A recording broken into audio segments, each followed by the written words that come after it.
Are you ready for the most important question in this podcast, Mike? What do you want to know? Do you think aliens exist in this universe? I think they're out there somewhere. I don't think we've ever been visited. We have no evidence of any kind of of ET showing up here. But no, I think there's life out there somewhere. The Hubble has shown us there's billions of galaxies, and there are billions of stars in each of those galaxies. Most of those stars have multiple planets orbiting around them. So there's a lot of possibilities out there. So I do think that there is places where life exists. Who knows? Maybe there's some sign of microbial life underneath the atmosphere, or for example, some of the moons out of the outer planets are frozen, but they're not frozen solid. They have like a frozen crust and oceans underneath. So who knows what might be under there? But I don't think it's any major life form anywhere near us. I think that that's probably pretty far away. But I do think that I think almost has to be some type of life somewhere other than planet Earth. But I don't think we've been visited.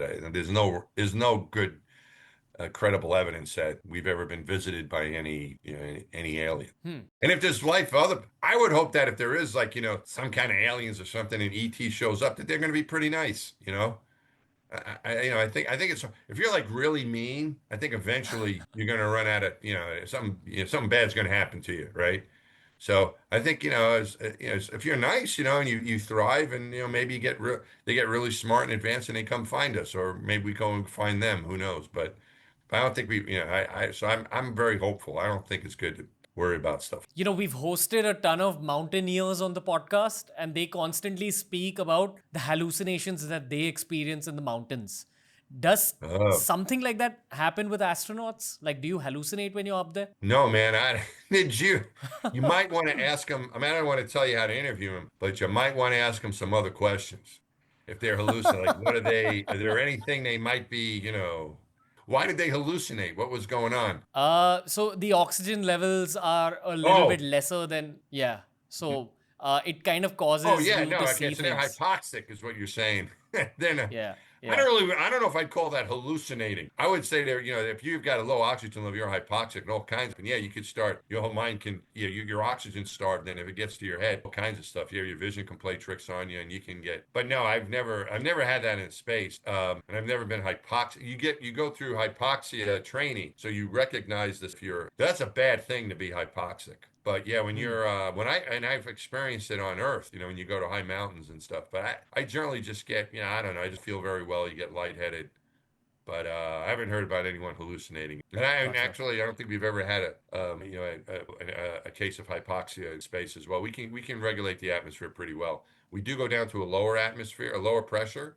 So we to get ready for the spacewalks. That's what we did it on the shuttle. That's not the way to do it on the space station, because it's too big to depress the spaceship. But we could do that on the shuttle, and you get a little bit of a headache, and you don't maybe feel all that great. But no, it's no hallucinating that I know of. When you're spending time in the International Space Station, do you meet astronauts from different countries? Yeah, I've never been to the space. I trained to go to the space station, but my flights were Hubble. But so yeah, you will. You typically, I think in most cases you've kind of met them before, but not always. I think I'm not sure in the case like for the Axiom 4 mission if their training allowed them to meet the other folks. So I don't know. You might not know, even if you've met them before, you might not know them very well, and especially in this situation like we're with the Axiom 4 folks.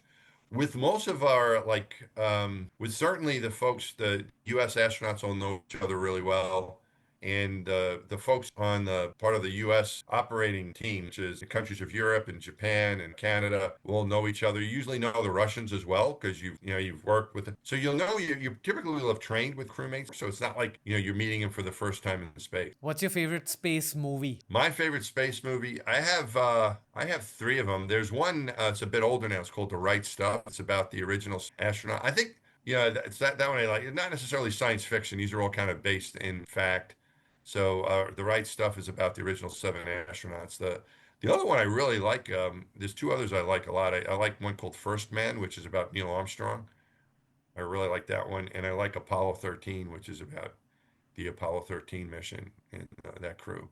So those are my favorites. I do like Star Wars. That's pretty cool. But I started liking Star Wars more when my kids got older because they liked it and we used to watch it together. Gotcha.